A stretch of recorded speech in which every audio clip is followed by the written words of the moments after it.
Important derivation जैसे मैं बोला था हर साल हर बार आता है, प्रेजेंट कर रहा है। जब हम बात करते हैं किसी पॉजिटिव पर्सन की, प्लैंक रेडिएशन फॉर्मूला, ये वही साइंटिस्ट है। हाँ सर, ये तो डी ब्रोगली वाले थे, नहीं अभी ये नए वाले साइंटिस्ट बन गए, उनका नाम क्या है, रेड कलर में लिखा हुआ है मोस्ट इंपॉर्टेंट डेरिवेशन।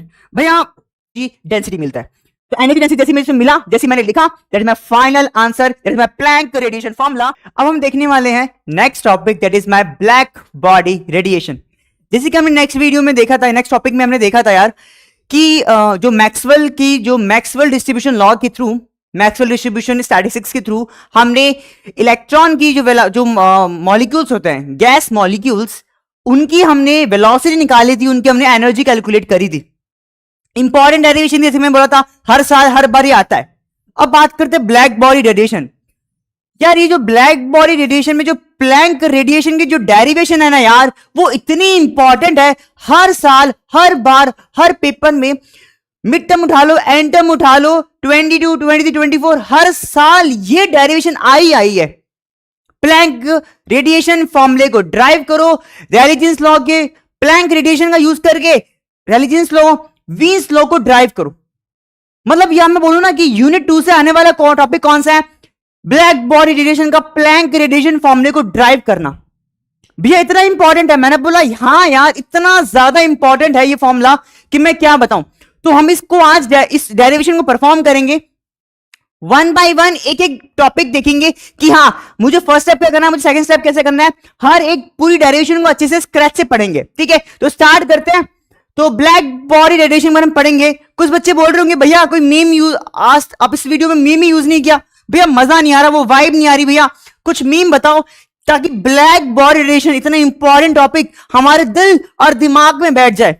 दिल यहां दिमाग यहां पे, मैंने बोला बात एक ही है, कोई बात नहीं। तो मैंने बोला चलो लेके आ गए आपके लिए एक मीम।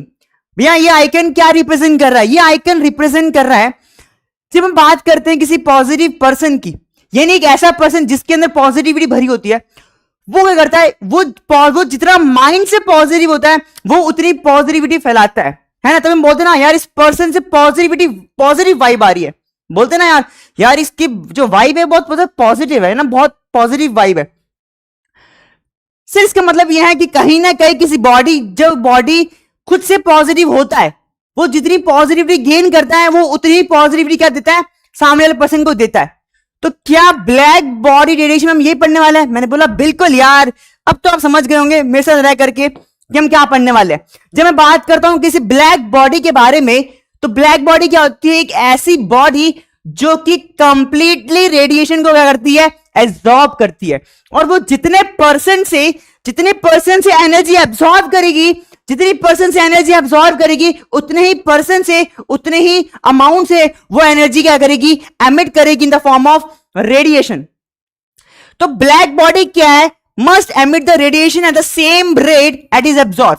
वो जितने रेट से एनर्जी को एब्जॉर्ब करती है उतने ही रेट से एमिट करती है। ये एक परफेक्ट बॉडी है।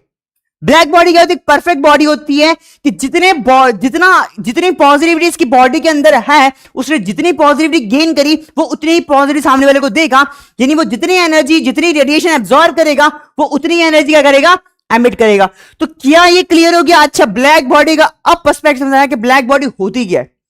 एक ऐसी बॉडी वो जितना रेडिएशन एब्जॉर्ब करती है उतने ही रेट से एनर्जी को क्या करती है, रेडिएशन को क्या करती है, वेव, जो रेडिएशन निकलती है इन टर्म्स ऑफ वेव निकलती है। तो जो वेव के फॉर्मेट में रेडिएशन निकलती है, वो रेडिएशन जितनी एब्जॉर्ब करता है उतनी क्या करता है, एमिट करता है। गुड एमिटर, इसको हम क्या बोलते हैं, गुड एमिटर कहते हैं। कोई अच्छा बच्चा हो तो उसको बोलते हैं ना वेरी गुड, वैसी ये ब्लैक बॉडी एक गुड एमिटर है। मतलब कि जितना 100% एब्जॉर्ब करेगा उतना 100% क्या करेगा, रिलीज करेगा। ठीक है, the radiation emit by the black body is known as black body radiation. जो रेडिएशन उस ब्लैक बॉडी से निकलती है उसको ब्लैक बॉडी रेडिएशन कहते हैं।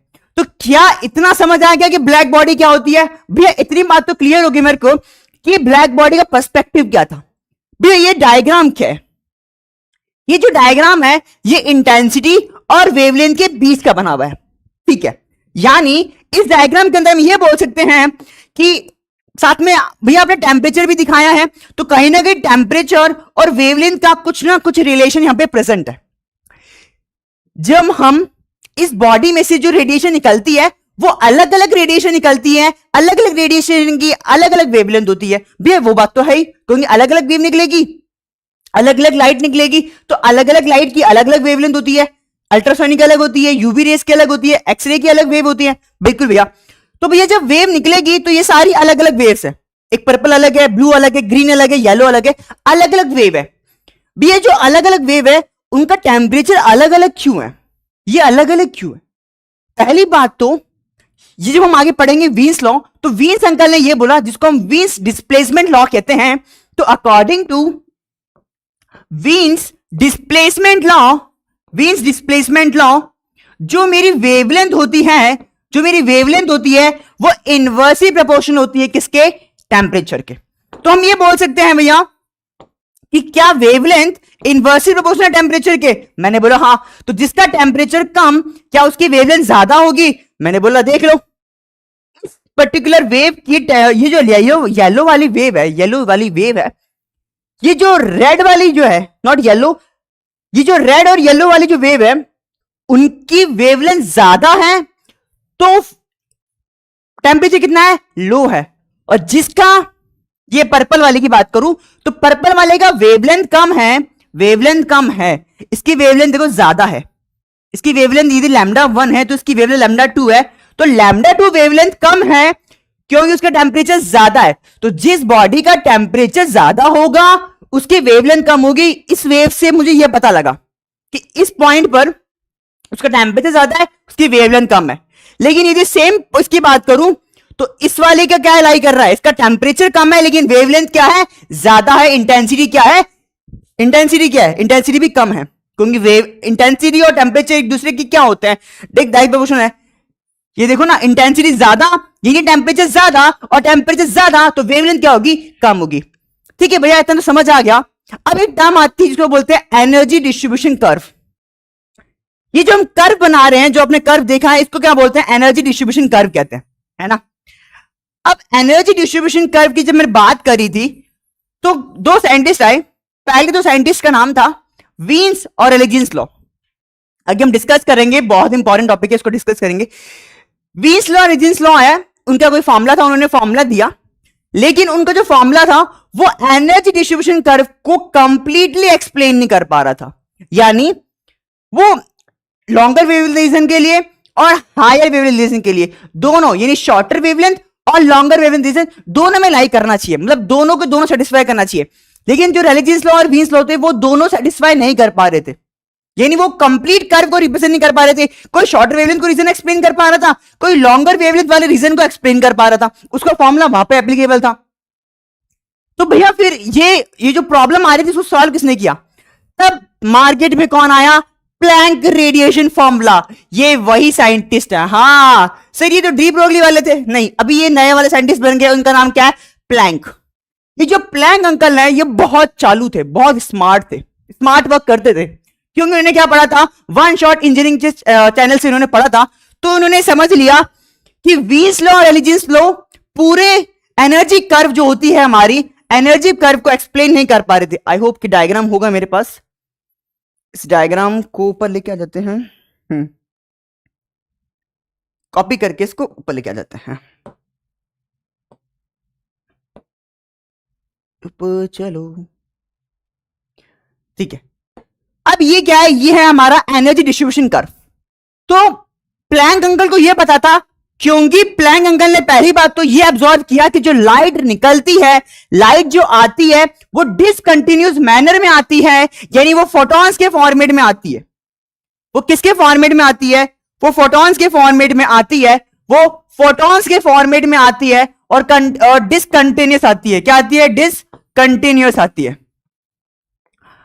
लेकिन बाकी जो दो साइंटिस्ट थे वो सोच रहे थे लाइट क्या है? कंटिन्यूअस आ रही है। लेकिन प्लैंक अंकल ने बोला कि जो लाइट आती है वो डिसकंटिन्यूअस फॉर्मेट में आती है, डिसकंटिन्यूअस मैनर में आती है इन द फॉर्म ऑफ फोटॉन्स। और हर फोटॉन की जो एनर्जी होती है, जो फोटॉन्स ऑस्किलेटर यानी पार्टिकल्स होते हैं, उनकी जो एनर्जी होती है वो बराबर होती है NH/μ के। ये किसने बोला? ये बोला प्लैंक अंकल ने। तो जब इन्होंने ये माना, प्लैंक अंकल ने जब ये ऑब्जर्व किया कि जो लाइट आ रही है वो डिसकंटिन्यूअस मैनर में आ रही है, और उन्होंने जो फॉर्मूला बनाया, जो क्रिएट किया, वो कुछ फॉर्मूला कुछ इस तरीके से था। इस फॉर्मूला को हम ड्राइव करेंगे। ये जो फॉर्मूला था, ये फॉर्मूला क्या कर रहा था? ये कंप्लीट डिस्ट्रीब्यूशन कर्व को एक्सप्लेन कर पा रहा था। यानी लॉन्गर वेवलेंथ रीजन के लिए भी ये फॉर्मूला एकदम करेक्ट था, वैल्यू करेक्ट कैलकुलेट कर रहा था। जब मैं हायर वेवलेंथ रीजन में गया या फ्रीक्वेंसी रिस्पेक्ट में बोलूं तो ये लो फ्रीक्वेंसी है, हाई फ्रीक्वेंसी है, तो लो फ्रीक्वेंसी के लिए एप्लीकेबल था, हाई फ्रीक्वेंसी के लिए भी क्या था, वो प्लैंक का फॉर्मूला एप्लीकेबल था। तो भाई जो ब्लैक बॉडी की जो बहुत सारी प्रॉब्लम थी कि यार मेरे एनर्जी डिस्ट्रीब्यूशन को एक्सप्लेन नहीं कर पा रहा, लेकिन जब प्लैंक अंकल आए उन्होंने अपना फॉर्मूला दिया। उन्होंने बताया कि जो लाइट होती है, जो लाइट में जो पार्टिकल्स निकलते हैं वो डिसकंटिन्यूअस मैनर में निकलते हैं इन द फॉर्म ऑफ फोटॉन्स, और उन फोटोन की एनर्जी क्या होती है, NH म्यू होती है। और जब उन्होंने वो फॉर्मूला दिया, और फॉर्मूला क्या एक्सप्लेन कर पा रहा था, पूरे एनर्जी डिस्ट्रीब्यूशन कर्व को एक्सप्लेन कर पा रहा था, पूरे के पूरे एनर्जी डिस्ट्रीब्यूशन कर्व को एक्सप्लेन कर पा रहा था। हर एक रीजन के अंदर उनका फॉर्मूला क्या था, एप्लीकेबल था। ठीक है भैया, तो ये पता लग गया कि मार्केट में ये अंकल आए कैसे, ये साइंटिस्ट आए कैसे। ठीक है, तो कभी कभी क्या होता है, थोड़ी स्टोरी पता होनी चाहिए, है ना, कि यार ये पढ़ रहे हैं, पढ़ क्यों रहे, थोड़ा इंटरेस्ट लगा रहता है कि हाँ अच्छा तभी ये प्लैंक अंकल आए थे, वरना वीन्स लॉ था, रिलीजियस लॉ था, तो फिर इस अंकल को अपने फॉर्म में देने की क्या जरूरत पड़ी, इतना क्या पंचायत रही थी इनको वो फॉर्मूला जो एनर्जी डिस्ट्रीब्यूशन कर रहा था उसको एक्सप्लेन करना था। थियोरेटिकल एक्सपेरिमेंट वैल्यू दोनों इक्वल आनी थी, और इनके फॉर्मूले से वो सारा का सारा थियोरेटिकल वैल्यू भी और एक्सपेरिमेंटल वैल्यू भी क्या आ रही थी, सेम आ रही थी। ठीक है भैया, इतनी बातें तो कर ली, अब हमने कर ली भैया, बिल्कुल। अब हम बढ़ते हैं सबसे इंपॉर्टेंट टॉपिक के बारे में, जो मैंने आइकन भी लिखा है, रेड कलर में लिखा हुआ है, मोस्ट इंपॉर्टेंट डेरिवेशन। भैया क्या बात है, कुछ भैया कुछ वो लगा देते, स्टार लगा देते तो सर भैया मजा आता। तो मैंने बोला चलो ठीक है स्टार लगा देते हैं। कौन सा लगा दूं, 5 स्टार लगा दूं? मैंने बोला ठीक है भैया 7 स्टार लगा दो। ठीक है 7 स्टार लगा दिया। सर क्वेश्चन है ये, ऐसा क्वेश्चन जो हर साल, हर बार, हर दिन, कोई भी एंड टर्म उठा लो, मिड टर्म उठा लो, जिस दिन आपने पेपर दिया होगा सेकंड सेमेस्टर का, बीएससी हो गया, बीटेक हो गया, यार कोई भी एग्जाम ले लो, हर एक एग्जाम के अंदर ये Planck radiation formula, Wien's law, radiation law, using Planck radiation को ड्राइव करना एग्जाम में आया है। भैया पे भरोसा नहीं है, बिल्कुल भरोसा मत करो, अभी एग्जाम उठा लो। बीटेक में आकाश यूज करते हैं, आकाश में देखो, बीएससी वाले अपने पीवाईक्यू में देखो, ये क्वेश्चन बहुत बार रिपीट हुआ है, डेरिवेशन बहुत बार आई है। अच्छा भैया इंपॉर्टेंट डेरिवेशन है, मैंने बोला हाँ, तो भैया अच्छे से पढ़नी पड़ेगी। मैंने बोला बिल्कुल यार, अब अच्छे से पढ़ेंगे, सबका फोकस क्या होना चाहिए, यही होना चाहिए। ठीक है, तो जैसे मुझे पता लग गया यार कि प्लैंक रेडिएशन फॉर्मूला हम पढ़ने वाले हैं, हमें यह चीज पता है कि जो रेलिजेंस लॉ और वीन्स लॉ का था, ये मॉडिफाइड फॉर्म है प्लैंक। तो प्लैंक का मॉडिफाइड फॉर्म कौन है, रेलिजेंस लॉ और वीन्स लॉ। यानी रेलिजेंस लॉ, वीन्स लॉ कुछ पर्टिकुलर रीजन के लिए एप्लीकेबल था, लेकिन प्लैंक्स लॉ हर एक रीजन के लिए एप्लीकेबल था। तो सबसे पहले उन्होंने क्या किया, इसने क्या किया, ब्लैक बॉडी ली is associated with a large number of harmonic oscillators. क्योंकि फोटॉन्स में से जो पार्टिकल्स निकल रहे थे, वो उन्होंने पार्टिकल्स को ऑस्किलेटर बोला, क्योंकि लार्ज में ऑस्किलेटर निकल रहे थे, तो उन ऑस्किलेटर्स की उन्होंने क्या लिखा, एनर्जी लिखा। प्लैंक्स के अंकल पता है, प्लैंक ने क्या बोला था, उस ऑस्किलेटर की एनर्जी कितनी होती है, NH म्यू होती है। प्लैंक ने तो ये बोल दिया था कि एक ऑस्किलेटर की एनर्जी H म्यू होती है, यदि मैं N पार्टिकल्स की बात करूं, N ऑस्किलेटर्स की बात करूं, तो वो NH म्यू होगी। इतना तो क्लियर है भैया, ठीक है। तो अब हम स्टार्ट करने वाले अपनी डेरिवेशन। सबसे पहले हम क्या लिखेंगे, एग्जाम जब स्टार्ट होगा क्वेश्चन आएगा, सबसे पहले ये प्लैंक के बारे में जो 2 लाइन लिखी है, 2 लाइन लिखनी है, यहां से अपनी डेरिवेशन स्टार्ट होती है। डेरिवेशन क्या बोलता है, according to Boltzmann distribution law the total number of oscillators, यानी जो ये बोल्ट्जमैन डिस्ट्रीब्यूशन लॉ है, इन्होंने क्या दिया, टोटल नंबर ऑफ ऑस्किलेटर का फॉर्मूला दिया। और वो फॉर्मूला क्या दिया, वो फॉर्मूला दिया ये।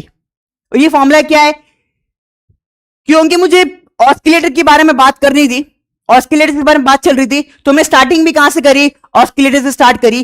तो ये जो फॉर्मूला दिख रहा है आपको, n इज इक्वल टू में n not plus n not e की पावर माइनस का h म्यू स्लैश kt, और फिर भैया ऐसे करके पावर इंक्रीज हो रही है, यानी माइनस, पहले माइनस का 1 था, फिर माइनस का 2 आया, माइनस का 3 आया, ऐसे सो ऑन चलता रहेगा। ये जो इक्वेशन 1 दिख रही है, ये इक्वेशन क्या कहलाती है, ये बोल्ट्जमैन डिस्ट्रीब्यूशन, ये बोल्ट्जमैन अंकल ने ये फॉर्मूला दिया था, टोटल नंबर ऑफ ऑस्किलेटर का फॉर्मूला है। ये n क्या है, ये n है total number of oscillator, total number of oscillator. ठीक है भैया, तो समझ गए एन नॉट क्या है। अच्छा भैया एन नॉट बताना पड़ेगा, हाँ एन नॉट बताना पड़ेगा। ये जो एन नॉट है ये है वो ऑस्किलेटर जिसकी एनर्जी की अंश कितनी है, 0 है। बिकॉज हर एक शेल की एनर्जी अलग अलग होती है, हर एक शेल पे अलग अलग पार्टिकल्स प्रेजेंट होते हैं। तो जो भी ऑस्किलेटर 0 एनर्जी लेवल प्रेजेंट होगा उसकी एनर्जी क्या कहलाएगी, एन नॉट कहलाएगी। तो oscillators having 0 energy, having 0 energy. ठीक है भैया, तो भैया इतना तो समझ आ गया मेरे को कि एन क्या है, टोटल नंबर ऑफ ऑस्किलेटर्स। यानी इस फॉर्मूले के अंदर कैपिटल एन नंबर को क्या रिप्रेजेंट कर रहा है, total number of oscillator represent कर रहा है। और ये जो एन नॉट पढ़ रहे थे ये क्या कहलाएगा, वो ऑस्किलेटर्स जिनकी एनर्जी कितनी है, 0 है। ठीक है भैया, बाकी एच क्या प्लैंक कांस्टेंट है, म्यू फ्रीक्वेंसी, के माय बोल्ट्जमैन कांस्टेंट और टी इज माय टेंपरेचर। तो ये हमने क्या लिख दिया, जो बोल्ट्ज अंकल ने फॉर्मूला दिया था हमने वो फॉर्मूला लिख दिया। अब मुझे क्या करना है, इसी फॉर्मूले से आगे बढ़ना है। और ये क्या कहलाएगा, ये कहलाएगा मेरा स्टेप नंबर 1। भैया वही मैं सोचूं अभी तो अपना स्टेप क्यों नहीं आया। बिल्कुल यार, मेरे साथ तो स्टेप्स तो पढ़ने ही पड़ेंगे। तो ये मेरा कहलाएगा स्टेप नंबर 1। जब मैं अपनी डायरेक्शन को स्टार्ट करूंगा मेरे को अपने स्टेप से फोकस करना है, मुझे अपने स्टेप से फोकस करना है। मेरा पहला स्टेप क्या था, सर भैया इस चैनल पे आके हम रटते नहीं है, हम समझते हैं, हम अपने स्टेप्स खुद बनाते हैं। बिल्कुल बात है, बिल्कुल सही बात है। पहला स्टेप क्या था, according to Boltzmann distribution law total number of oscillator की इक्वेशन क्या होती, ये इक्वेशन थी भैया। ठीक है भैया, अब इसको सॉल्व करना है, मैंने बोला बिल्कुल सॉल्व करना है। तो भैया ये बड़ी गंदी सी इक्वेशन दिख रही है, थोड़ा इसको पुटिंग कर ले, तो मैंने बोला बिल्कुल। तो यहां पे मैंने क्या किया, लेट कर लिया। क्या लेट किया, एच म्यू अपॉन में के2 को अल्फा लेट कर लिया। तो भैया आपने यहां पे इसको अल्फा लेट क्यों किया, इजी करने के लिए, फॉर दी अंडरस्टैंडिंग कि यार मुझे बार बार इसको रिपीट करना पड़ेगा। ब्लू पेन ले लेते हैं, क्योंकि मुझे बार बार लिखना पड़ रहा था, तो मैंने इसको अल्फा लेट कर लिया। तो मैं पूरे ऊपर वाले इक्वेशन में गया, उसको एज इट इज लिखा, जहां पे H mu slash K T था वहां पे मैंने क्या पुट कर दिया, अल्फा पुट कर दिया, अल्फा पुट कर दिया, अल्फा पुट कर दिया, और कुछ चेंज नहीं किया।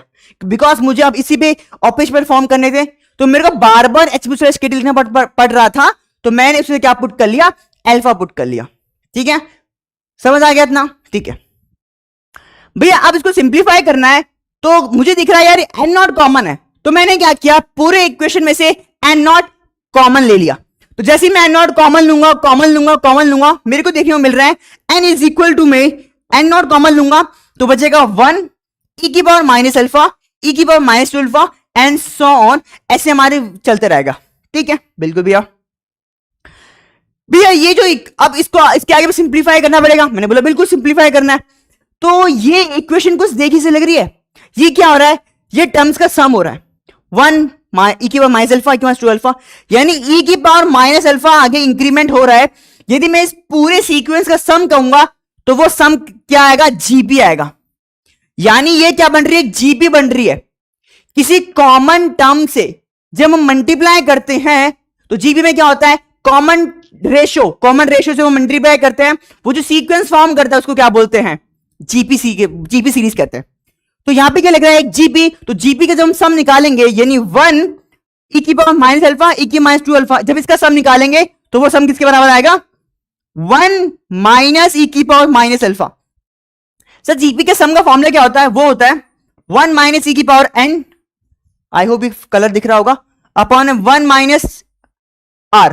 तो ये बेसिकली क्या होता है, ये फॉर्मूला होता है। ठीक है, इसको नोट इरेज कर देते हैं ताकि आपको ये समझ आए कि मैंने ये चीज क्या करी है। ठीक है, तो क्या आपको इतना समझ आ गया, क्या मैंने इतने जो कलर चेंज किए हैं, क्या आपको हर एक स्टेप का मतलब समझ आ गया क्या, कि मैंने येलो में क्यों लिखा, फिर यहां पे मैंने क्या चीज करी, ग्रीन में मैंने क्या चीज की, मैंने एन नॉट कॉमन लिया, एन नॉट कॉमन लेने के बाद मेरे को वहां पे जीपी मिली थी। इस जीपी का सम क्या होता है, जब मैं फॉर्म में लगाऊंगा तो मुझे क्या मिलेगा, 1 अपॉन में 1 माइनस ई की पावर माइनस अल्फा। क्या इतना क्लियर है, क्या आपको क्या इतना क्लियर है। ठीक है भैया, उसके बाद क्या किया, इसको यहां पे लेके गया, एन नॉट को डिवाइड में लेके गया, और ये मेरी बन गई एन नॉट अपॉन में एन इज इक्वल टू में 1 माइनस ई की पावर माइनस अल्फा। इसको मैंने क्या ले लिया, इक्वेशन नंबर 2। तो यहां पे मेरा क्या होता है, यहां पे मेरा फर्स्ट स्टेप क्लियर होता है। कुछ नहीं किया, हमने क्या किया था, बोल्ट्जमैन डिस्ट्रीब्यूशन लॉ से स्टार्ट किया था, अल्फा लेट किया, एन नॉट कॉमन लिया, जीपी बनी थी, जीपी का सम लगाया और यहां तक पहुंच गए। ठीक है भैया, इतना क्लियर है। अब हम जाएंगे स्टेप नंबर 2 पे। भैया स्टेप 2 क्या कहता है? भैया बैटरी का साइन लगाया है। बैटरी मतलब एनर्जी। हमारी जब एनर्जी बहुत ज्यादा स्ट्रांग रहती है ना, है ना, हम बोलते हैं ना आज मेरी एनर्जी एकदम फुल है, आज तो बहुत अच्छे से पढ़ाई करूंगा, कॉपी और कॉफी हाथ में लेके बैठा हूं, तो आज तो अच्छे से डायरेक्शन परफॉर्म कर लूंगा, बिल्कुल अच्छे से लर्न कर लूंगा। तो एनर्जी है, यानी स्टेप 2 में मुझे क्या लगाना है? एनर्जी निकलनी है, एनर्जी के बारे में लिखना है। क्योंकि मैं ऑस्किलेटर के बारे में पढ़ चुका हूं, ऑस्किलेटर क्या, वही पार्टिकल्स। तो अब मैं जो लिखूंगा वो पहली बार 7 में क्या था, नंबर ऑफ ऑस्किलेटर के बारे में डिस्कस कर रहा था। यहां पे क्या करूंगा, टोटल एनर्जी ऑफ ऑस्किलेटर्स, उस सिस्टम के अंदर यानी उस जगह पर, उस सिस्टम में जो टोटल ऑस्किलेटर्स हैं, अब मैं उस एनर्जी की इक्वेशन लिखूंगा। ठीक है, तो टोटल एनर्जी को मैंने ई से रिप्रेजेंट किया। एनर्जी किसके बराबर है? पीछे चलते हैं। एन क्या था? टोटल नंबर ऑफ ऑस्किलेटर्स, तो उसकी एनर्जी क्या हुई? ई हुई। ठीक है भैया, फिर क्या आया? N not. एन नॉट क्या है? वो ऑस्किलेटर्स की एनर्जी कितनी होगी? 0 होगी, यानी उस ऑस्किलेटर की एनर्जी क्या कहलाएगी? 0 कहलाएगी। ठीक है, फिर हमने क्या किया? एच म्यू से मल्टीप्लाई किया, फिर twice of H mu, thrice of H mu, ऐसे करते करते मैंने क्या किया? एनर्जी को इंक्रीज करना स्टार्ट किया। ठीक है, तो ये मेरी क्या हुई? टोटल एनर्जी की इक्वेशन हो गई। ठीक है, क्या ये समझ आ गया? क्या ये इतना क्लियर हुआ? मैंने यहां पे क्या किया? टोटल ऑस्किलेटर की एनर्जी यहां पे लिख ली। अब सेम कुछ कॉमन दिख रहा था, H mu N not E की पास माइनस अल्फा, तो मैंने यहां पे क्या किया? H mu N not E की पास माइनस अल्फा कॉमन ले लिया। जैसे मैं कॉमन लूंगा तो यहां पे बचेगा 1। देखो यहां पे ई की पावर 2 अल्फा था, एक बाहर जाएगा तो ई की पावर माइनस अल्फा बचेगा, यहां पे माइनस का 2 alpha, 1 alpha, 2 alpha and 3 alpha, ऐसे सोन चलता रहेगा। ठीक है भैया, ये मेरी इक्वेशन में क्या बन गई? थर्ड बन गई भैया। ठीक है भैया, इक्वेशन में थर्ड बन गई। अब क्या किया? मल्टीप्लाई बाय ई की power minus alpha on both side. ये मेरा एलएचएस है, मेरा आरएचएस है। मैंने क्या किया? मैंने ई की पावर माइनस अल्फा से दोनों तरफ मल्टीप्लाई किया। ठीक है भैया, तो आपने क्या किया? ई की पावर माइनस अल्फा से दोनों साइड मल्टीप्लाई किया। आपने जैसे दोनों तरफ ई की पावर माइनस अल्फा से मल्टीप्लाई किया, तो ये देखो ई की पावर माइनस अल्फा यहां पे आ गया। ई की पावर माइनस अल्फा को मैंने ब्रैकेट से मल्टीप्लाई किया, यहां पे तो था ही, मैंने मल्टीप्लाई किया, तो यहां पे ई की power minus alpha, alpha alpha 2 alpha, तो ये 2 अल्फा आ गया, ये 3 अल्फा आ गया, ऐसे चलता रहेगा। ठीक है भैया, फिर मैंने क्या किया? ये इक्वेशन थी, ये इक्वेशन थी, मैंने आपस में क्या कर दिया? इसको सब्ट्रैक्ट कर दिया। यानी स्टेप नंबर थर्ड के अंदर मैंने क्या किया? दोनों इक्वेशन को क्या कर दिया? सब्ट्रैक्ट कर दिया। इक्वेशन नंबर 4 इक्वेशन नंबर 3 को सब्ट्रैक्ट किया। तो जैसे मैं सब्ट्रैक्ट करूंगा तो मेरा ई कॉमन आ जाएगा, ई मेरा कॉमन आ जाएगा, तो क्या बचेगा? 1 माइनस ई की power minus alpha H mu N not E की पावर माइनस अल्फा। भैया ये तो कॉमन है ना, तो ये और ये ऊपर तो कॉमन ही है, तो ये टर्म तो बाहर आ जाएगी। सब्ट्रैक्शन किसके बीच में होगा? इस वाले ब्रैकेट और इस वाले ब्रैकेट के बीच में हम सब्ट्रैक्ट कर रहे होंगे, हम इन दोनों टर्म्स को सब्ट्रैक्ट कर रहे हैं। क्या इतना क्लियर है क्या? ठीक है, तो जब मैं सब्ट्रैक्ट करूंगा तो मुझे ये देखने को मिलेगा 1 प्लस ई की पावर माइनस अल्फा, ई की पावर माइनस 2 अल्फा, ई की पावर माइनस 3 अल्फा। आफ्टर कब? जब मैं इक्वेशन नंबर 4 और 3 को क्या कर दूंगा? सब्ट्रैक्ट कर दूंगा, तो मुझे क्या मिलेगी? ये वाली इक्वेशन मिलेगी। क्या यहां तक क्लियर है क्या आपको? इसके आगे बढ़ूंगा नहीं, आपको आप बोलोगे नहीं भैया हाँ यहां तक क्लियर है यार, वहीं से बोल दो, स्क्रीन से समझ आ रहा है। कुछ बच्चे बोल रहे भैया क्लियर है, कुछ बच्चे बोल रहे भैया अभी क्लियर नहीं हुआ, तो सोच रहा हूँ स्टेप कैसा आया। बिल्कुल सोचो, टेंशन लेना नहीं यार। मैंने क्या किया है? इक्वेशन नंबर ये 3 थी, ये 4 थी, आपस में सब्ट्रैक्ट करो। देखो 1 तो एज इट इज रहेगा, ये 2 अल्फा है, ये 2 है, देखो ये ई की पावर अल्फा, ई की पावर माइनस अल्फा सेम ही है, तो दो में से एक जाएगा, क्या बचेगा? एक बचेगा। तो मैंने क्या कर दिया? यहां पे एक ई की पावर माइनस अल्फा रख दिया। अच्छा भैया यहां पे 3 था, यहां पे 2 था, यहां पे 2 था, तो ये सब्ट्रैक्ट होगा तो क्या बचेगा? 1 बचेगा। यानी हर एक कॉफिशिएंट ई की पावर माइनस अल्फा, ई की पावर 2 अल्फा, हर एक कॉफिशिएंट का जो इनके सबका जो कॉफिशिएंट है वो कितना होगा? 1 होगा। बाकी ये वाली वैल्यू क्या रहेगी? चलती रहेगी।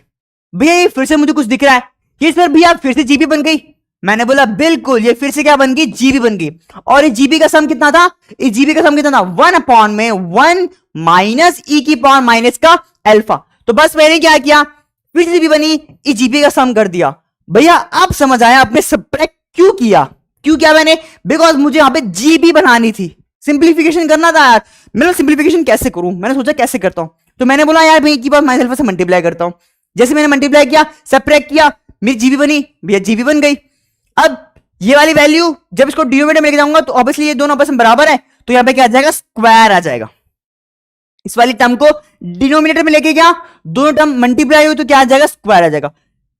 यहां पे मेरी क्या आ गई, टोटल एनर्जी ऑफ ऑस्किलेटर आ गई। ये कैपिटल ई क्या है, टोटल नंबर ऑफ ऑस्किलेटर की एनर्जी है। भैया टोटल एनर्जी निकाल दी, लेकिन सर भैया लेकिन जब हम एक ऑस्किलेटर की बात करेंगे तो उसकी भी तो एनर्जी निकालनी पड़ेगी ना भैया, फिर वो बुरा मान जाएंगे। मैंने बोला बिल्कुल यार, सबकी सबका देखेंगे सबका। तो हमने क्या निकाला, एवरेज एनर्जी पर ऑस्किलेटर निकाला। हमने क्या निकाला, एक ऑस्किलेटर की एनर्जी निकालने के लिए हमने यूज किया ई बार। ये ई बार क्या है, ये ई बार है एक ऑस्किलेटर की एनर्जी। कैपिटल क्या था, टोटल एनर्जी था। ये क्या है, एक इलेक्ट्रॉन की एनर्जी, एक ऑस्किलेटर की एनर्जी, नॉट इलेक्ट्रॉन, एक ऑस्किलेटर की एनर्जी। तो यदि एक ऑस्किलेटर की एनर्जी है तो वो किसके बराबर है, बस मैंने क्या किया, वो किसके बराबर होती है, टोटल एनर्जी को डिवाइड कर दो नंबर ऑफ ऑस्किलेटर से, नंबर ऑफ पार्टिकल से। तो ये है टोटल एनर्जी, उसको एन से डिवाइड कर देंगे। ठीक है भैया, कर दिया। भैया ये अपने अलग से क्यों लिखा हुआ है, इसको कोई कारण है क्या इसका? मैंने बोला एन नॉट अपॉन में एन की वैल्यू कहीं हम ड्राइव करके आए हैं, कहां हम ड्राइव करके आए हैं भैया, हाँ ये इक्वेशन में सेकंड में हम ड्राइव करके आए हैं। तो बस मैंने क्या किया, मैंने इक्वेशन में सेकंड के अंदर क्या कर लिया, ये वाली वैल्यू पुट कर दी। तो इस पूरी की जगह मैं क्या करूंगा, जब इसकी वैल्यू पुट करूंगा तो वो वैल्यू किसके बराबर थी, 1 अपॉन में, मतलब इक्वल टू में था, तो उसका रेसिप्रोकल ले लिया तो ये आ जाएगा, तो ये आ जाएगा डिनोमिनेटर में आएगा नहीं, 1 माइनस ई की पावर माइनस अल्फा, ये ऑलरेडी था भैया, ये था ना 1 माइनस ई की पावर माइनस अल्फा। जब इधर जाएगा तो इस पूरी जगह क्या आ जाएगा, मैं वापस लिख देता हूं, ई बार इज इक्वल टू में, यहां पे स्क्वायर है और ऑलरेडी एक टर्म और ऊपर आ चुकी है, 1 माइनस ई की पावर माइनस का अल्फा। आई होप ये कलर आपको दिख रहा होगा भैया, ज्यादा डार्क दिख रहा है, कोई बात नहीं। तो ये वाले टर्म और नीचे वाले टर्म आपस में बराबर है ना, तो एक टर्म इसका स्क्वायर काट देगा तो क्या बचेगा, सिर्फ पावर 1 बचेगी। तो यहां पे पावर क्या बची, 1 बची। क्या समझ आया आपको, ये कैसे लिख दिया मैंने, बिल्कुल भैया। फिर ई की पावर माइनस अल्फा ऊपर था, मैं इसको डिनोमिनेटर में लेके आ गया, तो जैसे ही मैं डिनोमिनेटर में लेके आया, इसको मैंने अंदर मल्टीप्लाई कर दिया ब्रैकेट से। जैसे ही ब्रैकेट से मल्टीप्लाई करूंगा तो ई की पावर अल्फा, पावर जब सेम होती है तो क्या होती है, ई की पावर माइनस अल्फा, ई की पावर प्लस अल्फा, तो ई की पावर 0 जो कि 1 होता है, तो मुझे यहां मिलेगा, ये देखने को मिलेगा। यहां मुझे क्या मिल गई, यहां मुझे मिल गई एवरेज एनर्जी पर ऑस्किलेटर। क्या इतना क्लियर है क्या? मैंने पहला स्टेप क्या किया था भैया, भूल गया मैं, कैसे भूल जाता हूं यार, ऐसे नहीं भूलना है, इंपॉर्टेंट टॉपिक है यार, इंपॉर्टेंट क्वेश्चन है, इंपॉर्टेंट डेरिवेशन है, बहुत ज्यादा इंपॉर्टेंट है यार, कुछ करो ना करो एटलीस्ट ये तो जरूर करके जाना है यार, इतना इंपॉर्टेंट क्वेश्चन है ये। भैया पहला स्टेप ये था कि अकॉर्डिंग टू अंकल ने जो हमें दिया था बोल्ट्जमैन्स लॉ, उन्होंने बोला कि टोटल नंबर ऑफ पार्टिकल्स या टोटल नंबर ऑफ ऑस्किलेटर्स, उनका फॉर्मूला क्या होता है, N not is equal to में, एन नॉट नहीं, एन इज इक्वल टू में एन नॉट, फिर एन नॉट ई की पावर माइनस का H mu slash K T, और ऐसे हम पावर इंक्रीज करते हुए चलते हैं। ठीक है भैया, फिर हमने उसको सिंप्लीफाई किया था। ठीक है, सेकंड स्टेप में मैंने क्या किया, टोटल जैसे हम पे ऑस्किलेटर बोले थे, टोटल एनर्जी ऑफ ऑस्किलेटर में निकाली, उसको सिंप्लीफाई किया। फिर भैया हमने एक एवरेज यानी एक ऑस्किलेटर ने एवरेज एनर्जी पर ऑस्किलेटर में कैलकुलेट करी। ठीक है भैया, वो हमने कैलकुलेट करके आ गए। अब लास्ट स्टेप है और यहां पे हमारा आंसर कंप्लीट होता है, यहां हमारे 5 मार्क्स हमारे जेब में आ जाते हैं। बिल्कुल, लास्ट स्टेप क्या है, द नंबर ऑफ ऑस्किलेटर पर unit volume in the frequency range. अब हम जो बात कर रहे हो, बात कर रहे हैं नंबर ऑफ ऑस्किलेटर पर यूनिट वॉल्यूम, यानी एक यूनिट वॉल्यूम के अंदर कितने नंबर ऑफ ऑस्किलेटर होते हैं। भैया ये फॉर्मूला होता है। भैया क्या ये फॉर्मूला याद करना पड़ेगा? मैंने बोला बिल्कुल, इसकी कोई डेरिवेशन नहीं है, इसको आपको डायरेक्टली याद करना पड़ेगा, आपको डायरेक्टली याद करना पड़ेगा, क्योंकि कुछ के डेरिवेशंस नहीं होते, कुछ का आपको फॉर्मूला डायरेक्ट याद करना पड़ता है। तो ये जो फॉर्मूला ये है नंबर ऑफ ऑस्किलेटर पर यूनिट वॉल्यूम। फ्रीक्वेंसी रेंज होती है, उस फ्रीक्वेंसी रेंज के अंदर नंबर ऑफ ऑस्किलेटर पर यूनिट वॉल्यूम कितना फॉर्मूला होता है, 8 पाई फ्रीक्वेंसी का क्यूब अपॉन में सी क्यूब डीवी। क्या ये फॉर्मूला क्लियर है क्या आपको? फ्रीक्वेंसी का स्क्वायर अपॉन में सी क्यूब डीवी, ये फॉर्मूला था। ठीक है भैया, भैया ये था नंबर ऑफ ऑस्किलेटर पर यूनिट वॉल्यूम। अच्छा भैया, भैया यहां पे क्या लिखा है? यहां मैंने लिखा है एवरेज डेंसिटी। एवरेज डेंसिटी हम जब भी किसी भी फॉर्मूले को रिप्रेजेंट करते हैं, भले वो प्लैंक का फॉर्मूला हो, भले वो रिलीजियंस लॉ का या फिर वो वीन्स लॉ का, हमेशा उस पर्टिकुलर फॉर्म में आप देखोगे कि आप एनर्जी डेंसिटी के रिस्पेक्ट में रिप्रेजेंट करोगे, उसको कैसे लिखते हैं, ईडीवी लिखते हैं। उसको क्या लिखते हैं, ईडीवी को लिखते हैं एनर्जी डेंसिटी। और वो एनर्जी डेंसिटी किसके बराबर होता है, नंबर ऑफ ऑस्किलेटर पर यूनिट वॉल्यूम इनटू एक ऑस्किलेटर की एनर्जी। तो एक ऑस्किलेटर की एनर्जी कितनी थी, एच म्यू डिवाइड बाय ई की पावर अल्फा -1, उसको यहां लिख दिया, उसको यहां लिखा, और ये वाली वैल्यू क्या रख दी हमने, यहां रख दी, ये वाली वैल्यू क्या रख दी, यहां रख दी। जैसे ही मैं यहां रखूंगा मेरे को अपना आंसर मिल जाएगा। अल्फा मैंने क्या लेट किया था, अल्फा मैंने लेट किया था एच म्यू डिवाइड बाय के डी। तो मैंने क्या कर दिया, अल्फा की जगह पे H mu slash K D put कर दिया, और जैसे ही मैंने फॉर्मूले को मल्टीप्लाई किया, that is my final answer. इसको इरेज कर देते हैं, और ये मेरे क्या आ जाएगा, फाइनल आंसर आ जाएगा, that is Planck radiation formula, जो कि बहुत ज्यादा इंपॉर्टेंट है, एग्जाम के पर्सपेक्टिव से बहुत ज्यादा इंपॉर्टेंट है। क्या क्लियर है क्या सबको, क्या ये क्लियर है भैया? कुछ बच्चों ने सुना नहीं होगा, कोई बात नहीं, फिर से रिपीट कर देता हूं यार, इंपॉर्टेंट है, चलेगा। अरे ये कहां से आ गया, ठीक है, रिमूव कर देते हैं। तो भैया हमने सबसे पहले हमने क्या किया था, मैं आपसे भैया रिपीट करूंगा, मैंने बिल्कुल आप मेरे सारे स्टेप्स को रिपीट करो भैया। मैंने फर्स्ट स्टेप में क्या लिखा था, अपनी कॉपी में आपने क्या लिखा था कि according to Boltzmann law number of oscillators क्या होते हैं, ये होता है formula, n is equal to में N naught plus N not E की पावर माइनस का H mu slash K T, ऐसे पावर इंक्रीज करते चली जाएगी। उसको सिंप्लीफाई करने के लिए मैंने अल्फा ऐड किया, अल्फा ऐड करके जब मैंने इस तरीके से लिखा तो मुझे यहां पे एन नॉट कॉमन दिख रहा था, मैंने एन नॉट को कॉमन ले लिया। जैसे मैंने एन नॉट को कॉमन लिया, यहां बनी एक जीपी, और इस जीपी का सम क्या होता है, वो जीपी का सम होता है 1 माइनस ई की पावर माइनस का अल्फा होता है, ठीक है भैया। जैसी जीपी बनी, मैंने क्या किया, इसको सिंप्लीफाई किया, सिंप्लीफाई करके इस तरीके से हमने लिख लिया, ठीक है। नेक्स्ट स्टेप जो कि मेरा था सेकंड स्टेप, वहां पे बनी हुई थी बैटरी, यानी वहां पे बनी थी एनर्जी, यानी मुझे सेकंड स्टेप में क्या करना है, एनर्जी के बारे में लिखना है। मैंने लिखा टोटल एनर्जी ऑफ ऑस्किलेटर, जैसे ही मैंने लिखा टोटल एनर्जी ऑफ ऑस्किलेटर, जो कि कैपिटल ई से रिप्रेजेंट कर रहा था। फर्स्ट एनर्जी 0 थी, फिर एच म्यू से मल्टीप्लाई किया, फिर twice of H mu, thrice of H mu, यानी हमको क्या करना है, एच म्यू को इंक्रीमेंट करना है। समझ आ गया, ठीक है भैया। जो चीज कॉमन थी उसको कॉमन लिया, कॉमन लेने के बाद ई की पावर माइनस अल्फा से आपने एलएचएस और आरएचएस में मल्टीप्लाई किया, और आपने बनी इक्वेशन नंबर 4। जैसी हमारी इक्वेशन नंबर 4 बनी, मैंने क्या कर दिया, इक्वेशन नंबर 4 एंड 3 को सब्ट्रैक्ट कर दिया। आफ्टर सब्ट्रैक्शन मेरे को वहां पे जीपी बनी, उस जीपी का मैंने सम निकाला, ये आया, एंड देन इस डिनोमिनेटर को मल्टीप्लाई करके यहां पे क्या आ गया, स्क्वायर आ गया। यहां पे क्या आ गई मेरी टोटल एनर्जी ऑफ ऑस्किलेटर्स, ठीक है। लेकिन जब हम बात करते हैं पर ऑस्किलेटर, यानी एवरेज एनर्जी पर ऑस्किलेटर, एक ऑस्किलेटर की एनर्जी क्या होगी, तो टोटल एनर्जी को नंबर ऑफ पार्टिकल या नंबर ऑफ ऑस्किलेटर से डिवाइड कर देते हैं, तो मुझे ये देखने को मिलेगी। इसमें मुझे एन नॉट अपॉन में एन नॉट की वैल्यू पता थी, एन नॉट अपॉन में एन की वैल्यू पता थी। जब मैंने सब्स्टिट्यूट करी, आफ्टर सब्स्टिट्यूशन कुछ ना कुछ कैंसिल हुआ, सेम टर्म थी, कैंसिल होने के बाद पावर हमें 1 बची, इसको ई की पावर अल्फा कौन पे लेके चला गया, यहां से मुझे मिल गई एवरेज एनर्जी। जैसी मुझे एवरेज एनर्जी मिली, फिर मैंने लास्ट स्टेप परफॉर्म किया, नंबर ऑफ ऑस्किलेटर पर यूनिट वॉल्यूम लिखा, जो कि कुछ होता है एनवी इज इक्वल टू में समथिंग। एनर्जी डेंसिटी को हम लिखते हैं in terms of number of oscillator पर यूनिट वॉल्यूम, यानी एनवी एक ऑस्किलेटर की एवरेज एनर्जी वो लिखते हैं। दोनों जो मल्टीप्लाई करते हैं तो मुझे क्या मिलता है, एनर्जी डेंसिटी मिलता है। तो एनर्जी डेंसिटी जैसी मुझे मिला, जैसी मैंने लिखा, that is my final answer, that is my Planck radiation formula 8h pi frequency का क्यूब सी क्यूब ई की पावर में H U slash K T minus का 1, -1 है, याद रखना। क्या इतना क्लियर हुआ, क्या इतना क्लियर हो गया? क्या कोई बोर हो रहा है क्या यार? बोर होना क्यों है यार, इतना इंपॉर्टेंट क्वेश्चन चल रहा है यार, तुम बताओ यार, ऐसे कैसे चलेगा? ऐसे नहीं चलेगा, ठीक है भैया। हम बहुत एक्टिव है, हमने कॉफी पी लिया है, साथ में हम लेके बैठे थे, मैंने बिल्कुल। अब जो नेक्स्ट टॉपिक है that is my Rayleigh Jeans law.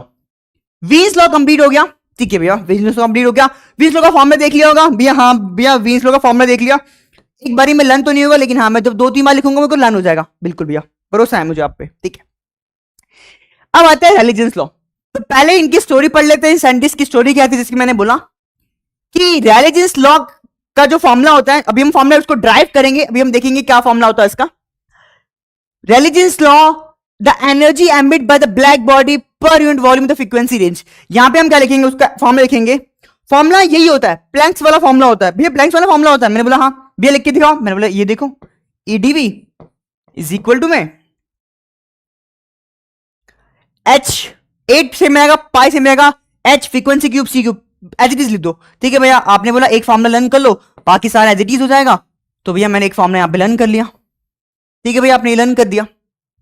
अब इसके बाद यहां खिलेगा गेम।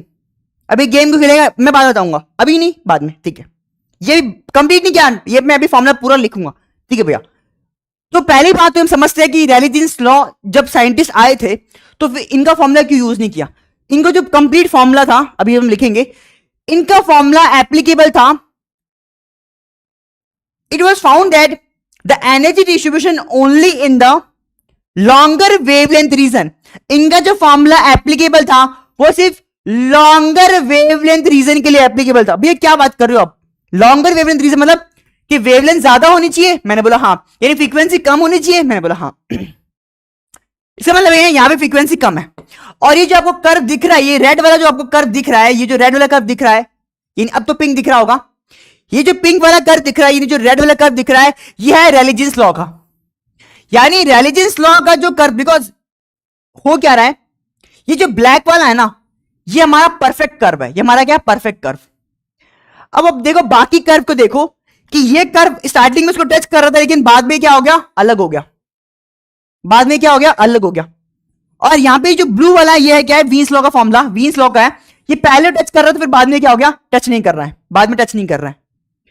जब मैं बात कर तो रैलीजेंस लॉ, तो Rayleigh Jeans law is applicable for only the longer wavelength region. ये जब वेवलेंथ ज्यादा होगी, फ्रीक्वेंसी कम होगी, इस रेंज के अंदर फ्रीक्वेंसी बहुत कम थी, वेवलेंथ ज्यादा थी, तो यहां पर ये फॉर्मूला पूरा एप्लीकेबल था, एनर्जी डिस्ट्रीब्यूशन कर्व को अच्छे से एक्सप्लेन कर पा रहा था। लेकिन जब जैसे वो आगे गया, वो एप्लीकेबल नहीं था। वो क्या नहीं था, वो एप्लीकेबल नहीं था। तो यहां पर जाके क्या हो गया, जब उसको लार्जर वेवलेंथ रीजन में बोला तो वो एप्लीकेबल था। लेकिन जब शॉर्टर वेवलेंथ रीजन यानी हाई फ्रीक्वेंसी में बात करी, तो वहां पे वो एप्लीकेबल ही नहीं था। यहां पे क्या था, उसमें एरर आ रहा था। उसका फॉर्मूला उस पर्टिकुलर रीजन को, उस पर्टिकुलर वेव को, उस पर्टिकुलर रीजन के एनर्जी डिस्ट्रीब्यूशन कर्व को एक्सप्लेन नहीं कर पा रहा था। तो ये चीज यहां पे लिखी हुई है कि जो रैलीजेंस लॉ है वो एप्लीकेबल है सिर्फ किसके लिए, लॉन्गर वेवलेंथ रीजन के लिए एप्लीकेबल था। ब्लैक बॉडी रेडिएशन स्पेक्ट्रम को सिर्फ लॉन्गर वेवलेंथ रीजन में एक्सप्लेन कर पा रहा था। जब उसकी वेवलेंथ ज्यादा थी, फ्रीक्वेंसी कम थी, तब रैलीजेंस लॉ एप्लीकेबल था। ठीक है भैया, इतना समझ आ गया। अब भैया इंपॉर्टेंट डेरिवेशन जो आप बोल रहे थे, मैंने बोला बिल्कुल, इसको देख लेते हैं। तो अब हम पढ़ रहे हैं यूजिंग या by Planck's law. Planck's law का यूज करके हम क्या करेंगे, रैलीजेंस लॉ को ड्राइव करेंगे। रैलीजेंस लॉ का क्या करेंगे, फॉर्मूला ड्राइव करेंगे। रैलीजेंस लॉ का फॉर्मूला ड्राइव करेंगे। जीन्स लॉ का फॉर्मूला ड्राइव करेंगे। ठीक है भैया, तो कलर चेंज कर लेते हैं, फटाफट इस पे आते हैं। जैसे हमने देखा था कि हम स्टार्टिंग कहां से करेंगे, जब भी एग्जाम में आएगा सबसे पहले रैलीजेंस लॉ के बारे में 2-4 पॉइंट्स लिखने हैं। जैसे कि मैंने बोला कि Rayleigh Jeans law is applicable only for the longer wavelength region, ये लिखना है और वो डायग्राम बनाना है। ठीक है भैया, उसके बाद क्या करना है, ये फॉर्मूला जो था प्लैंक रेडिएशन का फॉर्मूला, इसका एज इट इज लिखना है। ठीक है भैया, ये एज इट इज लिख देते हैं। भैया आपको तो याद होगा, मैंने बोला बिल्कुल हमें याद है, हम लिख लेते हैं। ये क्या है भैया, ये तो है एनर्जी डेंसिटी। ठीक है, आपको लर्न हो गया है 8 पाई एच। भैया फ्रीक्वेंसी का क्यूब था, मैंने बोला बिल्कुल सही बात है भैया। नीचे सी क्यूब था, हाँ, यहां कुछ डीवी था, वॉल्यूम के रिस्पेक्ट में था, ई की पावर में H mu slash K T और माइनस का 1 कुछ था। बिल्कुल सही बात है भैया। +1 था, नहीं -1 था, -1 था। ठीक है भैया, ये क्या है, ये है प्लैंक रेडिएशन फॉर्मूला। अब जैसे कि मुझे पता है कि जब मैं बात करता हूं रैलीजेंस लॉ की, तो मुझे पता है is applicable for the longer wavelength region. जब वेवलेंथ ज्यादा होती है, यानी ये बोले तो फ्रीक्वेंसी कम होती है। तो हमने क्या किया, ये वाले टर्म को उठाया, ई की पावर में H mu slash K T -1, इसको पिक किया। अब ये देखो, यदि मैं e की पावर में कुछ लिखा हुआ है, मैंने बोला हाँ, देखो e की पावर में x का आपको यदि एक्सपेंशन याद हो, e की पावर x का एक्सपेंशन क्या होता है? e की पावर x का एक्सपेंशन होता है 1 प्लस एक्स स्क्वायर, और 2 है तो 2 का फैक्टोरियल, ऐसे सॉन चलता है, x cube, x square, x cube, power 4, power 5, ऐसे चलता रहता है भैया। जैसे आपने बोला क्या हम किसके बारे में बात कर रहे हैं? वेवलेंथ के बारे में बात कर रहे हैं, बिकॉज जो रेलेजेंस लॉ है वो लॉन्गर वेवलेंथ रीजन के लिए एप्लीकेबल होता है, फ्रीक्वेंसी कम होनी चाहिए भैया। फ्रीक्वेंसी कम है तो इसके पावर में क्या है? फ्रीक्वेंसी है, बिकॉज एक्स को हम क्या ले रहे हैं? H mu slash K T यहां पे फॉर्मूले में ले रहे हैं। फ्रीक्वेंसी कम है तो एक्स की वैल्यू कम होगी, और जब कभी किसी स्मॉल टर्म का स्क्वायर करते हैं या क्यूब करते हैं या पावर 4 पावर 5 करते हैं तो वैल्यू क्या होती है? और कम होती रहती है। जैसे जैसे वो आगे बढ़ रहा है ये सीढ़ियां क्या हो रही है? उसके लिए कम हो रही है, उसके लिए वो आगे बढ़ रहा है, लेकिन पहले की सीढ़ियां क्या थी? बहुत ज्यादा छोटी थी। वैसी बात है, जब एक्स की वैल्यू बहुत ज्यादा छोटी होगी तो जब उसको स्क्वायर करेंगे, उसको क्यूब करेंगे तो पावर और छोटी हो जाएगी। तो क्या हम बोल सकते हैं कि e की पावर x किसके बराबर है? 1 प्लस एक्स के बराबर रख सकते हैं, क्योंकि बाकी टर्म तो बहुत छोटी है तो उसको नेग्लेक्ट कर देंगे। तो हम क्या करेंगे? 1 प्लस, इसको h माना था, x माना तो H mu slash K T, ये रख दिया, और बाकी टर्म नेग्लेक्ट कर देंगे बिकॉज वो बाकी टर्म छोटी है भैया। -1 था तो मैंने -1 को एज इट इज लिख दिया, -1 को मैंने एज इट इज लिख दिया, ठीक है भैया। -1 से +1 गया तो ये आ जाएगा एच म्यू डिवाइड बाय के टी। तो हमने क्या किया? रेलेजेंस लॉ किसके लिए एप्लीकेबल था? रेलेजेंस लॉ किसके एप्लीकेबल था? लॉन्गर वेवलेंथ रीजन का एप्लीकेबल था, यानी फ्रीक्वेंसी कम थी। तो ऐसे बोल सकते हैं, फॉर्मूले में दे सकते हैं, यदि फ्रीक्वेंसी कम होगा तो e की पावर में ये वाली वैल्यू क्या हो जाएगी? बहुत ज्यादा कम हो जाएगी, ठीक है। तो हमने क्या किया? इस पूरे की जगह पे क्या कर दिया? मैंने फॉर्मूला पुट कर दिया। तो इसको ले लेते हैं, स्लाइड ले लेते हैं, कॉपी कर लेते हैं और इरेज कर देते हैं इसको। तो हमने क्या किया? फॉर्मूले को फिर से लिख दिया, इसको इरेज कर देते हैं, बाकी आपको समझ आ गया होगा। तो जैसे हम उसको इस पूरे में क्या पुट करेंगे? इस पूरे की जगह पुट करेंगे H mu slash K T. तो जैसे ही मैं इसकी पूरे की जगह पुट करूंगा तो फॉर्मूला फिर से लिखेंगे, energy density is equal to में 8 पाई एच फ्रीक्वेंसी का क्यूब अपॉन में C cube, as it is रहेगा, डीवी एज इट इज रहेगा। यहां पुट कर दूंगा H mu slash K T भैया। एच म्यू से ले ये एच गया, ये गया, यहां आएगा स्क्वायर, तो फॉर्मूला कुछ बनेगा 8 पाई फ्रीक्वेंसी का स्क्वायर अपॉन में C cube K T DV. बिल्कुल, that is our Planck radiation formula. नहीं, रेलेजेंस लॉ, प्लैंक तो हम ड्राइव कर चुके हैं, ये क्या है? रेलेजेंस लॉ है। तो क्या ये फॉर्मूला समझ आ गया?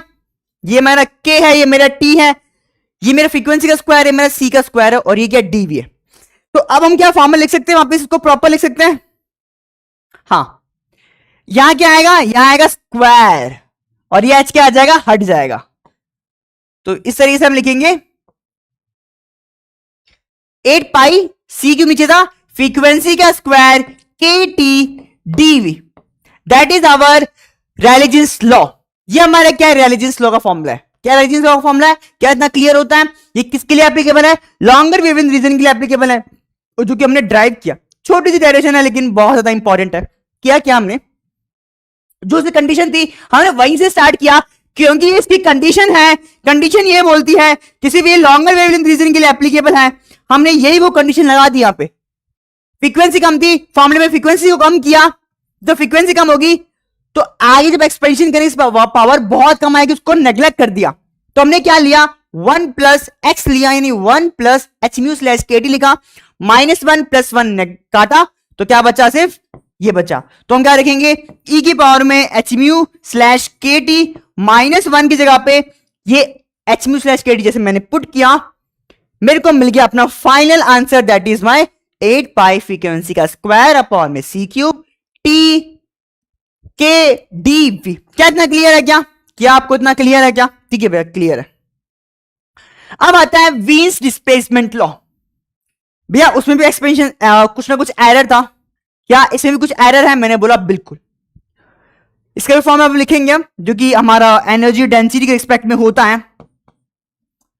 It was found that energy distribution law is applicable only for the shorter wavelength reason.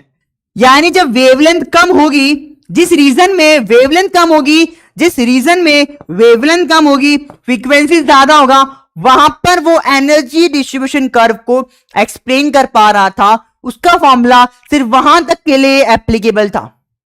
Normal term में बात करूं, सिंपल टर्म में बात करूं तो कहने का मतलब ये है फॉर्मूला इसका। हाँ, तो जैसे कि हमें पता है कि यहां पर इस वाले रीजन में क्या है, इस वाले रीजन में फ्रीक्वेंसी ज्यादा, तो फ्रीक्वेंसी ज्यादा यानी वेवलेंथ कम। तो बात करता है वीन्स लॉ के बारे में, तो वीन्स लॉ यहां पर एप्लीकेबल है बिकॉज इस रीजन के अंदर क्या है, इस रीजन में फ्रीक्वेंसी ज्यादा है, वेवलेंथ कम है, और जब वेवलेंथ जहां पे कम होगी, वीन्स लॉ का फॉर्मूला वहां पे एप्लीकेबल होगा, वहां पे वो एनर्जी डिस्ट्रीब्यूशन कर्व को अच्छे से एक्सप्लेन कर पा रहा होगा, उसका फॉर्मूला वहां पे एप्लीकेबल है, उसका फॉर्मूला पे वैलिड है, सिर्फ वहां तक के लिए वैलिड था। ठीक है, तो ये पता लग गया कि इसमें क्या एरर था कि वेवलेंथ कम होनी चाहिए। अब इसी कंडीशन का हम क्या करेंगे, यूज करने वाले। भैया अब तो मैं इतना स्मार्ट हो चुका हूं, तभी मेरी प्रोग्रेस बहुत अच्छी चल रही है। मैंने बोला बिल्कुल, तो हम क्या करेंगे, फिर से किसका फॉर्मूला लगेंगे सर, वही प्लैंक का फॉर्मूला यूज करेंगे। EV DV is equal to में 8 पाई एच फ्रीक्वेंसी का क्यूब अपॉन में C cube DV divide by, और क्या था बताओ बताओ,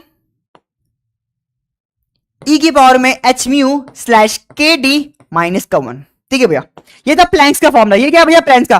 सर वीन्स लॉ का फॉर्मूला ड्राइव करो, तो कैसे ड्राइव करेंगे भैया, उसकी जो कंडीशन थी वो लगा दो। मैंने बोला बिल्कुल यार, एकदम सही बोल रहे हो सबके सब।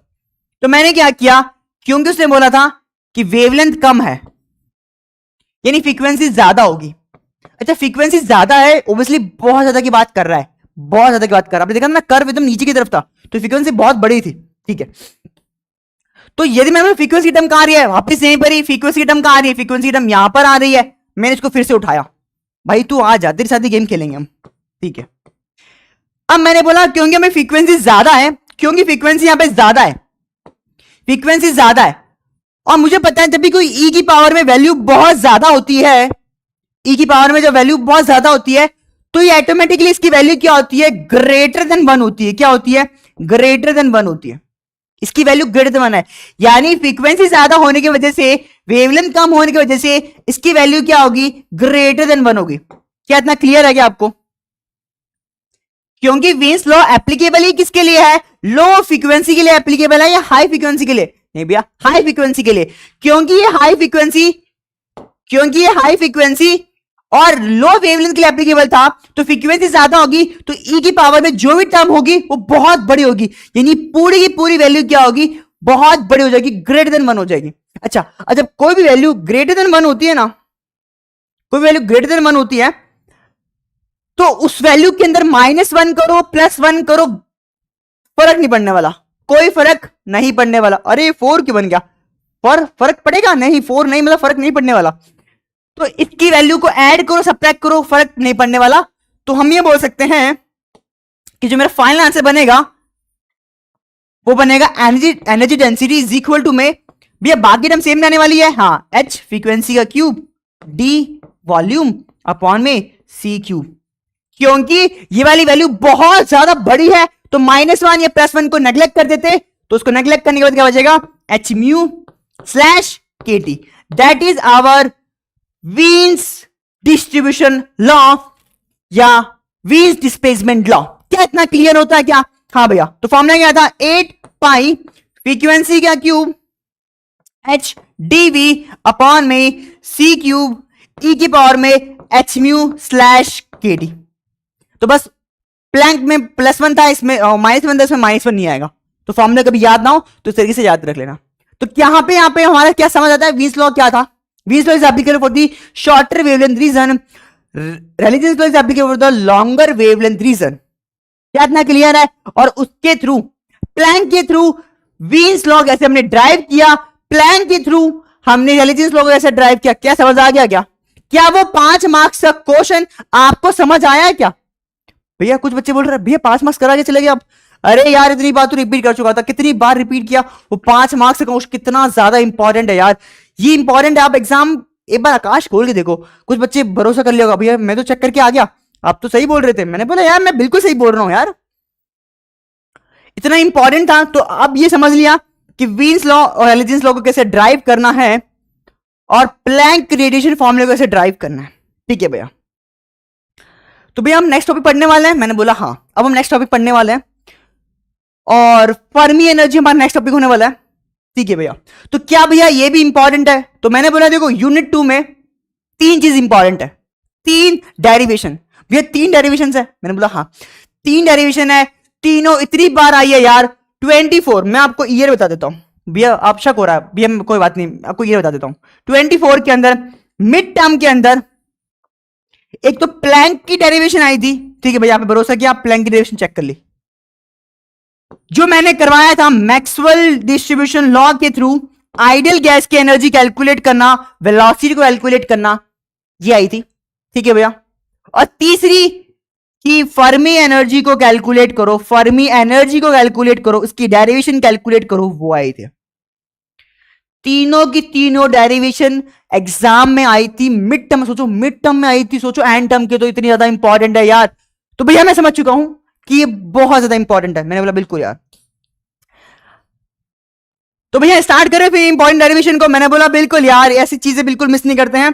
तो फटाफट स्टार्ट करते हैं भैया। स्टार लगा दो तो मजा आ जाएगा, फोकस हो जाएगा। मैंने बोला चलो आपके फोकस के लिए मैं स्टार लगा दिया। तो ये है 5 स्टार क्वेश्चन, फर्मी एनर्जी क्या होता है और फर्मी एनर्जी की जो डेरिवेशन है वो क्या होती है, वो हम देखने वाले हैं। सबसे पहले हम बेसिक अंडरस्टैंडिंग कर लेते हैं यार कि फर्मी एनर्जी है क्या। आपने इलेक्ट्रॉन के बारे में पढ़ा है भैया? हाँ इलेक्ट्रॉन में पढ़ा है। आपने एनर्जी में पढ़ा है कि एनर्जी किस अकॉर्डिंग दिखती है भैया? हाँ कुछ इस तरीके से एनर्जी लेवल दिखता है। ये हमारा फर्स्ट, ये हमारा ग्राउंड एनर्जी लेवल है, ये फर्स्ट एनर्जी लेवल, ये second energy level, third, fourth and fifth, ऐसे चलता रहता भैया, सो ऑन चलता रहेगा। मैंने बोला बिल्कुल भैया, क्योंकि ये एनर्जी लेवल है तो कहीं ना कहीं इलेक्ट्रॉन्स प्रेजेंट होंगे, पार्टिकल्स प्रेजेंट होंगे। मैंने बोला बिल्कुल यहाँ पे इलेक्ट्रॉन्स प्रेजेंट होंगे, 0 लेवल पे, फर्स्ट लेवल पे प्रेजेंट होंगे, सेकंड लेवल पे प्रेजेंट होंगे और सोचो थर्ड लेवल पे भी प्रेजेंट है। ठीक है भैया, तो अब बात करते हैं फर्मी एनर्जी क्या है। फर्मी एनर्जी मतलब at time is equal to 0 kelvin, यानी कहने मतलब यह है कि जब मेरा टाइम 0 केल्विन होगा तब वो सबसे टॉप मोस्ट एनर्जी लेवल जो कि इलेक्ट्रॉन से ऑक्यूपाइड है उसको क्या कहते हैं? फर्मी एनर्जी कहते हैं। भैया फिर से रिपीट करो तो मैं सुना नहीं था, मैं तो चाय कॉफी पी रहा था। कोई बात नहीं, आपके लिए फिर से रिपीट कर देते हैं। At time is equal to 0 kelvin. पहली बात तो ध्यान रखना कि मैं टेम्परेचर की बात कर रहा हूं, नॉट टाइम, टेम्परेचर। जब मेरा टेम्परेचर 0 केल्विन होगा एट टाइम, भैया टाइम नहीं टेम्परेचर, हाँ अब फोकस सबका यहीं पर है, बिल्कुल से पता है। जब टेम्परेचर 0 केल्विन होगा तब इलेक्ट्रॉन्स कहीं ना कहीं शेल के अंदर अपना लेवल ऑक्यूपाइड करके रखा हुआ होगा, बिल्कुल से भैया। तो हम किसकी बात कर रहे हैं? हमसे बात कर रहे हैं टॉप मोस्ट एनर्जी लेवल की। वो टॉप मोस्ट एनर्जी लेवल जो कि इलेक्ट्रॉन से फिल्ड होगा, ये वो टॉप मोस्ट एनर्जी लेवल है अभी जहां पे लास्ट, ये लास्ट सेल है ना, ये लास्ट लेवल है जहां पे इलेक्ट्रॉन प्रेजेंट है। तो वो लास्ट लेवल या वो टॉप मोस्ट एनर्जी लेवल जो कि इलेक्ट्रॉन से ऑक्यूपाइड है, उसके ऊपर जितने भी शेल है, जितने भी लेवल है वो अनऑक्यूपाइड है। तो ये टॉप मोस्ट हो गया, हाँ भैया टॉप मोस्ट हो गया। तो वो टॉप मोस्ट एनर्जी लेवल को क्या बोलते हैं? फर्मी एनर्जी कहते हैं। क्या कहते हैं? फर्मी एनर्जी कहते हैं। क्या क्लियर है क्या आपको? क्या क्लियर है आपको? तो ये वाला सेल कौन सा था, ये वाला लेवल कौन सा था? ये लेवल की एनर्जी क्या बोलते हैं? इस एनर्जी की लेवल को बोलते हैं फर्मी एनर्जी। फर्मी एनर्जी क्या होता है? The top most occupied energy level by the electron at temperature is equal to 0 kelvin. जब हमारा टेम्परेचर 0 केल्विन होगा तो वो top most occupied energy level को हम क्या बोलते हैं? फर्मी एनर्जी कहते हैं, जिसको रिप्रेजेंट करते हैं ईएफ, फर्मी एनर्जी, ईएफ से रिप्रेजेंट करते हैं। क्या इतना क्लियर है क्या? ठीक है भैया। भैया फर्मी एनर्जी समझ आ गई। ये फर्मी लेवल क्या है? Fermi level refers to the energy level in the material at which the probability of electron occupied by the state is exactly 50 second. भैया क्या कह गए? ये क्या कह गया? ये क्या डेफिनेशन लिख दी? फर्मी एनर्जी क्या होता है? The probability of electron occupied by the state is actually 50 degree. Fermi level क्या होता है कि जो इलेक्ट्रॉन की प्रोबेबिलिटी है लेवल्स को ऑक्यूपाई करने की, वो कितने 50% होती है। किसी मटेरियल के अंदर एनर्जी लेवल को ऑक्यूपाई करने की जो प्रोबेबिलिटी होती है वो एक्जैक्टली कितनी होती है? 50% होती है। ये इसको क्या बोलते हैं, फर्मी लेवल कहते हैं। तो फर्मी एनर्जी क्या होता है, 0 केल्विन पर 0 केल्विन पर 0 केल्विन पर, यानी जब टेम्परेचर 0 केल्विन होता है वो टॉप मोस्ट एनर्जी लेवल जहां पे इलेक्ट्रॉन ऑक्यूपाइड होगा उसके ऊपर सारा खाली होगा, तो जो टॉप मोस्ट एनर्जी लेवल है उसकी जो एनर्जी होती है वो एनर्जी कहलाती है फर्मी एनर्जी कहलाती है।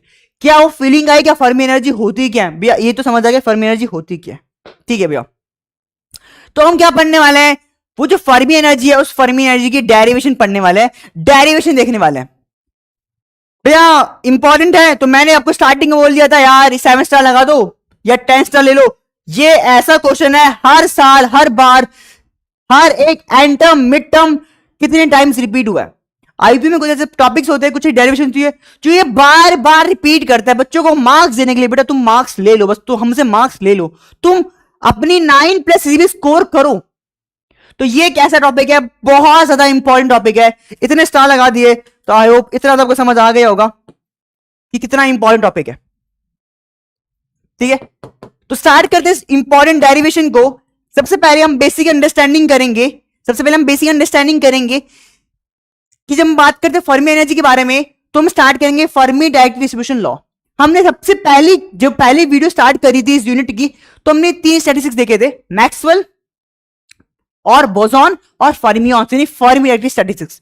उसका एक फॉर्मूला हमने लर्न किया था जब हम तीनों के बीच में डिफरेंस पढ़ रहे थे, तीनों का फॉर्मूला हमें समझा था, तो उसमें ये एक फॉर्मूला भी था, फर्मी डायरेक्ट डिस्ट्रीब्यूशन लॉ का फॉर्मूला था। बिल्कुल भैया मेरे को बिल्कुल याद है। और वो किसका फॉर्मूला था, NE इज इक्वल टू में GE E की पावर में अल्फा E की पावर में EI/KT + 1। क्या ये फॉर्मूला याद है, मैंने बताया भी था कि बोसॉन में -1 आता है, फर्मियंस में क्या आता है +1 आता है। ठीक है भैया, याद आ गया, मैं तो वीडियो देख के आया हूं, मैंने पूरी वीडियो देखी है, मेरे को ये फॉर्मूला याद है, बिल्कुल सही बात है, बहुत अच्छी बात है। तो हम स्टार्ट भी क्या करेंगे, हम स्टार्टिंग बेस यहां से करेंगे। तो सबसे पहला स्टेप क्या होगा, पहला स्टेप होगा फर्मी डायरेक्ट डिस्ट्रीब्यूशन लॉ को लिखने का। ठीक है भैया, लिख दिया, दोनों तरफ एनर्जी से मल्टीप्लाई कर दिया, डी से यहां पे मल्टीप्लाई, डी से यहां से मल्टीप्लाई कर दिया। अब मुझे पता है कि यहां पे अल्फा किसके बराबर होता है, ये जो अल्फा होता है ना ये कोई कांस्टेंट टर्म होती है, और अल्फा किसके बराबर होती है, E की पावर में -EF/KT। ये EF/KT क्या है, ये फर्मी एनर्जी है, ये बोल्ट्जमैन कांस्टेंट मेरा क्या है, टेम्परेचर है। ठीक है भैया, और ये जो GE होता है, ये G कुछ इस तरीके से, ये कुछ कांस्टेंट टर्म के बराबर होता है, 8πm V/H³√2mE। ये वहां पे एनर्जी लिखा हुआ है, आई थिंक वो छुप गया होगा, तो छुपा बड़ा छुपा हुआ है, तो ये एनर्जी लिखा हुआ है इधर। अरे हट जा भाई, हट जा, यहाँ पे एनर्जी लिखी हुई है। चलो यहाँ पे हम लिख दे, ये देखो हमने क्या किया, इस G की जगह क्या कर दिया, वो फॉर्मूला पुट किया, तो 8πm V/H³√2mE पुट कर दिया, और बाकी टर्म एज इट इज लिख दी, अल्फा यहाँ पे ये पुट कर दिया, माइनस का EF, तो E - EF/KT। ये E क्या है, इलेक्ट्रॉन की एनर्जी, और ये EF क्या है, फर्मी एनर्जी अपॉन में KT + 1। क्या यहां तक फॉर्मूला क्लियर हुआ क्या, कुछ नहीं किया यार, मैंने फर्मी डायरेक्ट डिस्ट्रीब्यूशन लॉ से ये फॉर्मूला स्टार्ट किया था। उसमें कुछ टर्म जो थी, एक तो थी अल्फा और एक थी GE। उस अल्फा की वैल्यू मैंने यहां पर पुट करी, EF अपॉन में KT, G की वैल्यू मैंने यहां पे पुट करी, ये आ गई इक्वेशन। ठीक है, अब मेरे को यहां पे क्या करना है, फर्मी एनर्जी निकालने के लिए मुझे 2 स्टेप परफॉर्म करना है। ये मेरा पहला स्टेप था, मुझे करना है सेकंड स्टेप, और वो क्या है, तो ये जो एनर्जी आई थी, ये जो इक्वेशन लिखी है, ये एक इलेक्ट्रॉन के लिए लिखी है, ये एक इलेक्ट्रॉन के लिए लिखी है, किसके इलेक्ट्रॉन के लिए, एक इलेक्ट्रॉन के लिए लिखी थी, हाँ सिर्फ एक के लिए लिखी थी, बायस था, बहुत ज्यादा बायस था, एक लिखी थी। तो हमने क्या किया, total number of electron in a system, हमने सिस्टम के अंदर निकाला टोटल इलेक्ट्रॉन्स कितने। तो भैया टोटल निकालने के लिए, टोटल मतलब कि यहां से एनर्जी स्टार्ट हुई होगी, जीरो एनर्जी लेवल से स्टार्ट हुई और लास्ट तक गई EF तक, तो 0 से लेके EF तक कितनी एनर्जी हमने वो निकाला, 0 से लेके EF तक कितने नंबर ऑफ इलेक्ट्रॉन्स प्रेजेंट है, वहां तक कितने इलेक्ट्रॉन्स प्रेजेंट होंगे, उन सबको निकालने के लिए मैंने क्या किया, 0 से EF तक क्या कर दिया, मैंने इंटीग्रेट कर दिया। क्या समझ आया मैंने क्या किया, जो एनर्जी हमने अभी पीछे जो हमने पहले जो इक्वेशन लिखी थी वो एक इलेक्ट्रॉन के लिए था, एक इलेक्ट्रॉन को रिप्रेजेंट कर रहा था, मुझे टोटल इलेक्ट्रॉन चाहिए सिस्टम के अंदर, तो मैंने 0 से EF इंटीग्रेट कर दिया। ठीक है, जैसे ही मैं इंटीग्रेट किया तो बस वही ये साइड टर्म तो कांस्टेंट थी, m कांस्टेंट है, h कांस्टेंट है, ये 2m कांस्टेंट था, बाहर ले लिया। सिर्फ क्या वेरिएबल है, एनर्जी वेरिएबल था, एनर्जी को इंटीग्रेट कर देंगे। रूट ई का इंटीग्रेशन क्या होता है, ई की पावर में हाफ, तो पावर में एक ऐड करके उस पावर से क्या कर देंगे, उसको डिवाइड कर देंगे, तो क्या आ जाएगा, ई की पावर में 3/2 और 3/2 से क्या कर दिया हमने, डिवाइड कर दिया। क्या ये क्लियर है, ये वाली वैल्यू क्लियर है भैया? हाँ ये वाली वैल्यू क्लियर है। बस ये जैसी आंसर आया, अब मुझे फर्मी एनर्जी चाहिए, तो मैं बाकी वाले टर्म को कहां लेके आ गया, एलएचएस में थी, आरएचएस में लेके आ गया। जब मैं यहां तरफ लेके आया तो ये मेरी इक्वेशन आ गई। इसको थोड़ा सिंप्लीफाई करके इस तरीके से लिख दिया।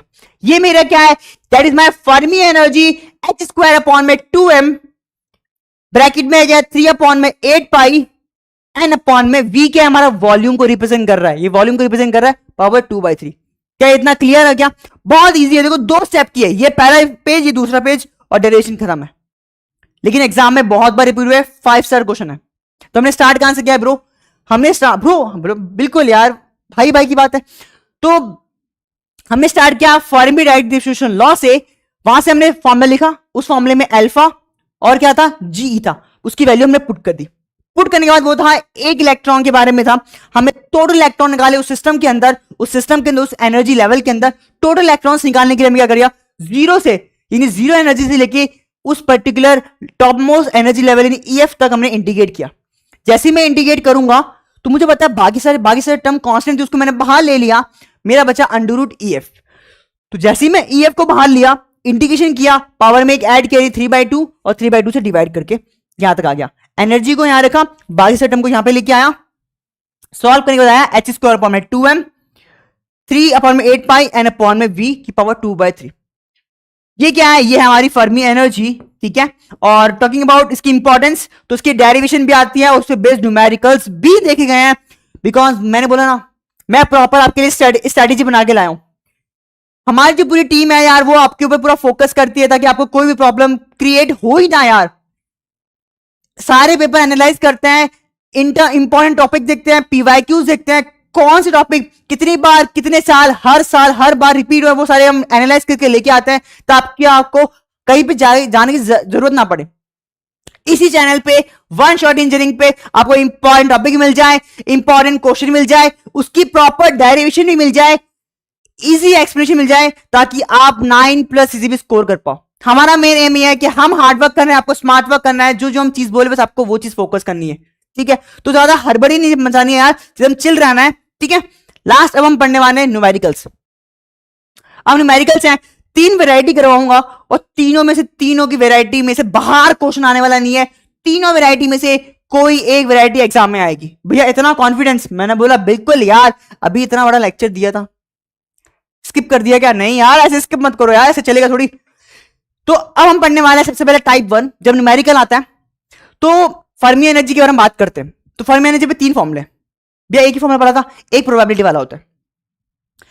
फर्मी एनर्जी पे क्वेश्चन आएगा, या वो डायरेक्ट फर्मी एनर्जी पे फॉर्मूला यूज हो जाएगा, पहला। दूसरा, या उसकी प्रोबेबिलिटी पे क्वेश्चन आएगा, या वो एवरेज और फर्मी एनर्जी को कंबाइन करके क्वेश्चन पूछ लेगा। तो 3 वैरायटी ऑफ क्वेश्चन है, कोई भी एक एग्जाम को दिखेगा ही दिखेगा, बहुत बार रिपीट हुआ है, ठीक है। पहली वैरायटी क्या है, जब प्रोबेबिलिटी की बात करें, समझ जाना मुझे कौन सा फॉर्म लगाना है, मुझे फर्मी एनर्जी का वो प्रोबेबिलिटी वाला फॉर्म लगाना है, ठीक है।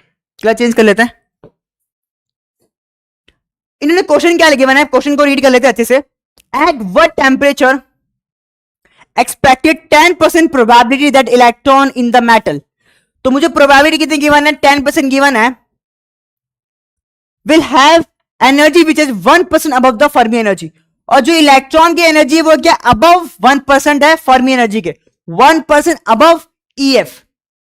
The Fermi energy of metal is 5.5, मुझे देखे रखा है फर्मी एनर्जी देखे रखी है 5.5, यानी मुझे फर्मी एनर्जी गिवन है 5.5, ठीक है भैया।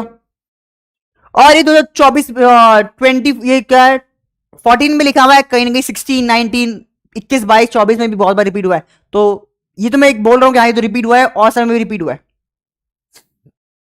भी एक क्वेश्चन है, इस क्वेश्चन में जो पहली बात तो 2 चीज गिवन है, एक तो फर्मी एनर्जी गिवन है, मैंने बोला हाँ एक फर्मी एनर्जी गिवन है, और दूसरी चीज क्या गिवन है, ये प्रोबेबिलिटी के बारे में गिवन है, हाँ ये प्रोबेबिलिटी के बारे में गिवन है। तो फॉर्मूला क्या होता है, ये होता है फॉर्मूला। जब भी प्रोबेबिलिटी के बारे में बात करें तो प्रोबेबिलिटी ये जो कहलाता है उसको क्या बोलते हैं, फर्मी डायरेक्ट डिस्ट्रीब्यूशन, इसको बोलते हैं वो प्रोबेबिलिटी जो कि इलेक्ट्रॉन के बारे में बताता है कि इलेक्ट्रॉन ने कितने परसेंट में एनर्जी को या लेवल को ऑक्यूपाई किया है। इलेक्ट्रॉन्स ने लेवल को ऑक्यूपाई करने की जो प्रोबेबिलिटी है वो क्या रिप्रेजेंट करता है, वो एफ ई रिप्रेजेंट करता है, जो कि फॉर्मूला है यहां पे अच्छे से लिखा हुआ नहीं, यहां पे दिख नहीं रहा होगा। ई एफ बराबर होता है 1 में ई की पावर में ई माइनस ई एफ, ये ई क्या है इलेक्ट्रॉन की एनर्जी, ये ई एफ क्या है फर्मी एनर्जी, डिवाइड बाय के टी प्लस का 1। दैट इज माई, ये हमारा क्या, ये हमारी प्रोबेबिलिटी होगी। आपको 10%, 20%, 30% देखे रखा होगा, यहां पे वो प्रोबेबिलिटी पुट करनी है। फर्मी एनर्जी आपको यहां पुट करनी है, के हमारा कांस्टेंट है, टी मेरा टेम्परेचर है, ठीक है ओके। और यहां पे मुझे क्वेश्चन ने पूछा क्या था, क्वेश्चन पूछा मुझे टेम्परेचर कैलकुलेट करना है, यानी मुझे यहां पे टी कैलकुलेट करना है, ठीक है। तो बस हमने क्या किया, फॉर्मूले को पुट किया, सारी वैल्यूज गिवन थी, सारी वैल्यूज पुट करना स्टार्ट करी, ठीक है भैया। तो सबसे पहले हमें कुछ चीज जो हमें बतानी थी वो क्या था, एनर्जी ऑफ इलेक्ट्रॉन नहीं बताती भैया, फर्मी एनर्जी बताती, के पता है कांस्टेंट है, ठीक है भैया, प्रोबेबिलिटी पता है 10% है, लेकिन फॉर्मूले में टी निकालने के लिए मुझे ई चाहिए। तो मैंने क्या किया, ई कैलकुलेट किया। और ई क्या था, इन्होंने बोला था कि जो एनर्जी है वो 1% अबव द ई एफ है, यानी जो इलेक्ट्रॉन की एनर्जी है वो ई एफ से 1% ऊपर है। तो हमने इस तरीके से लिख दिया, एनर्जी इज इक्वल टू में Fermi energy plus 1% of Fermi energy. तो जब इसको हम कैलकुलेट करेंगे कुछ इस तरीके से, 5.5 यहां लिखा, 1% इंटू 5.5, तो यहां से कैलकुलेट हो गया ये। और यहां से जब हम इसका सेपरेशन निकालेंगे, यानी ई माइनस ई एफ निकालेंगे, ये ई एफ को मैं जब यहां लेके जाऊंगा, ई एफ को यहां लेके जाऊंगा तो यहां जाएगा E minus E F, because मुझे फॉर्मूले में E minus E F slash K T होता है। तो मैं इस पूरे की जगह पे ये 0.05 पुट कर दूंगा, 0.55 पुट कर दूंगा। तो फॉर्मूले में क्या होगा, जहां पे भी ई माइनस ई एफ था वहां पे 0.55 पुट कर दूंगा, के की वैल्यू पुट कर दूंगा, टेम्परेचर निकाल दूंगा, और ये क्या है 10% गिवन है तो 0.1 होता है, तो ये 0.1 हो गया, वैल्यूज पुट करी और हमने कैलकुलेट करके यहां पे निकाल दिया, टेम्परेचर क्या है 290 केल्विन। तो हमने ज्यादा कुछ नहीं किया, ज्यादा दिमाग नहीं लगाया, बस हमें एक फॉर्मूला लर्न होना चाहिए, फॉर्मूला लर्न है तो बाकी सब्स्टिट्यूशन करनी है, एनर्जी लिखनी है, फर्मी एनर्जी निकालनी होगी, ये कभी बोल देगा टेम्परेचर कैलकुलेट करो, फर्मी एनर्जी गिवन होगी, इलेक्ट्रॉन की एनर्जी गिवन होगी और प्रोबेबिलिटी गिवन होगी। तो इन्हीं फॉर्मूले में, इन्हीं वेरिएबल्स में गेम खेलेगा और मुझे कुछ ना कुछ एक वेरिएबल निकालना होगा। तो क्या पहला फॉर्मूला लर्न हुआ क्या, यहां पे लिख देता हूं ऊपर फॉर्मूला, पहला फॉर्मूला, न्यूमेरिकल्स पे भी फोकस करना है बिकॉज एग्जाम में न्यूमेरिकल्स ही बहुत ज्यादा आते हैं।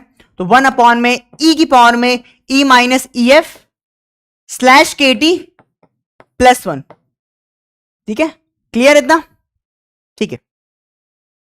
नेक्स्ट, अब ये जो सेकंड टाइप है ना, ये सेकंड टाइप है उस पर्टिकुलर फॉर्मूला जो भी हमने ड्राइव किया था उस पर्टिकुलर फॉर्मूले पे, एग्जाम में बहुत बार देखे गए हैं। और एग्जाम में क्या होगा, देखो ये फॉर्मूला कुछ इस तरीके से बना है, आपको बोलेगा फर्मी एनर्जी कैलकुलेट करो, सीधा बोलेगा फर्मी एनर्जी कैलकुलेट करो।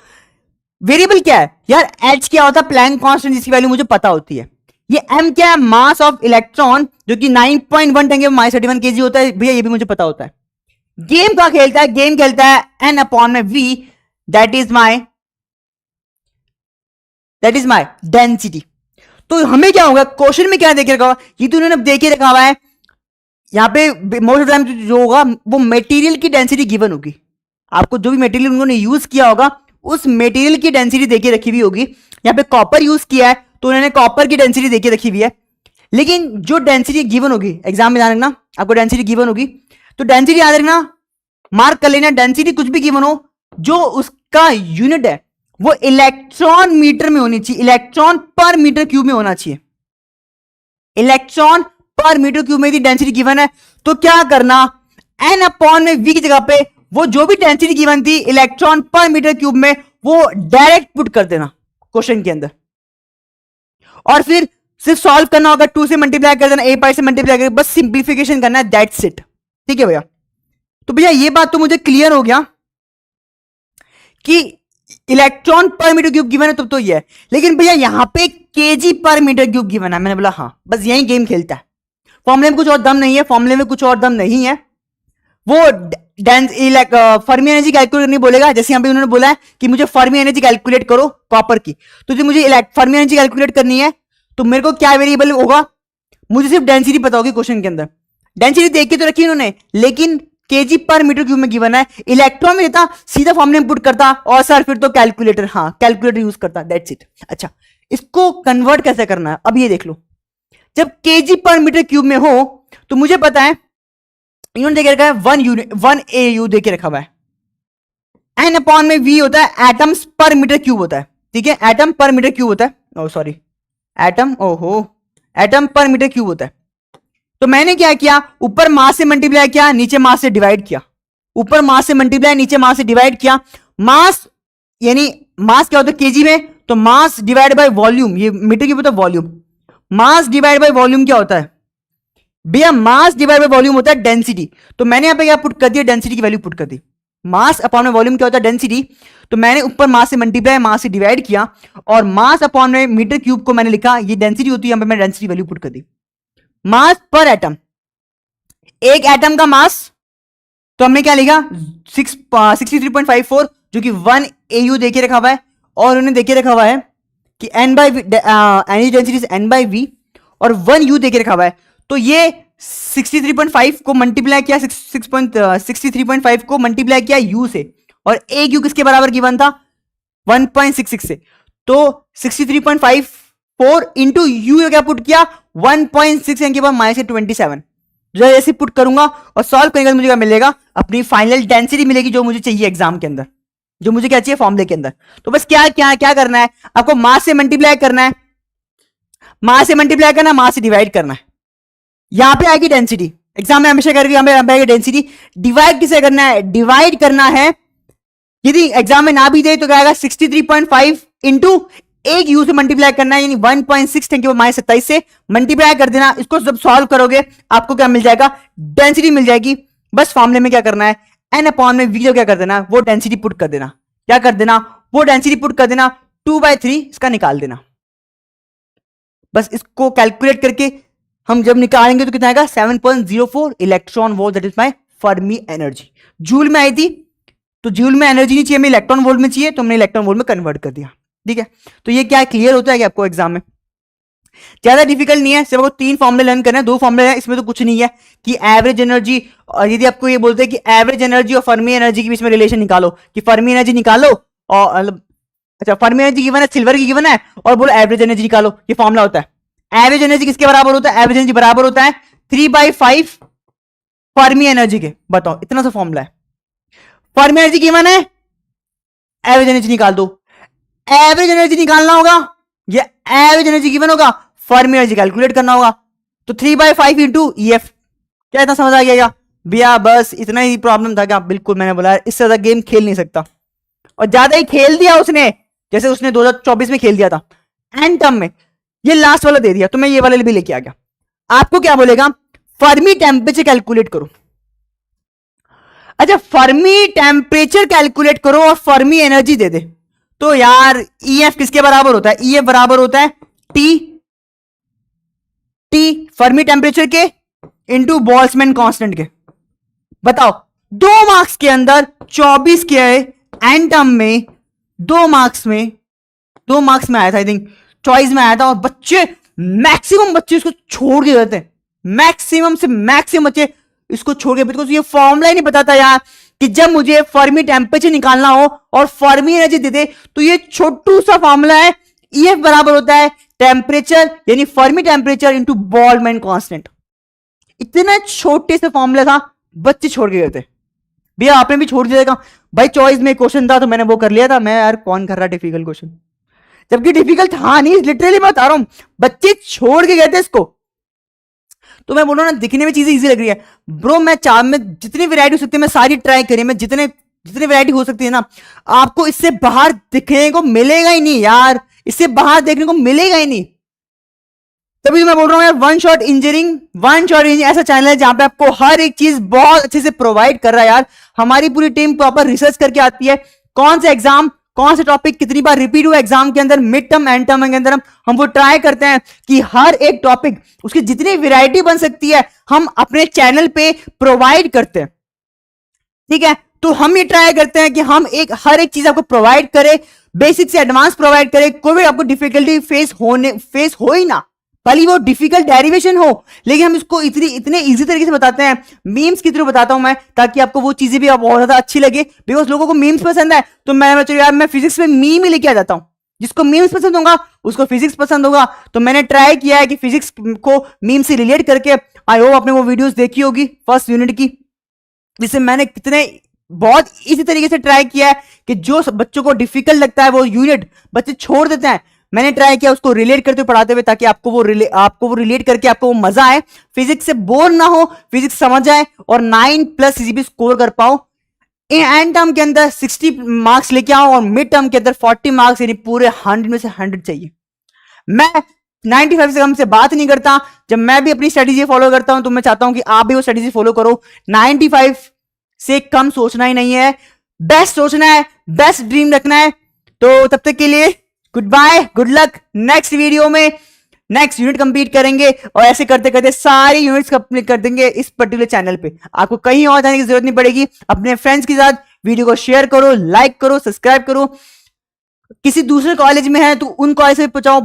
कोई स्टूडेंट बीएससी का है, बीटेक का है, किसी भी फील्ड का हो, उसको वहां तक पहुंचाओ। ठीक है, तो good bye, good luck. Next video मिलते हैं, तब तक के लिए बाय।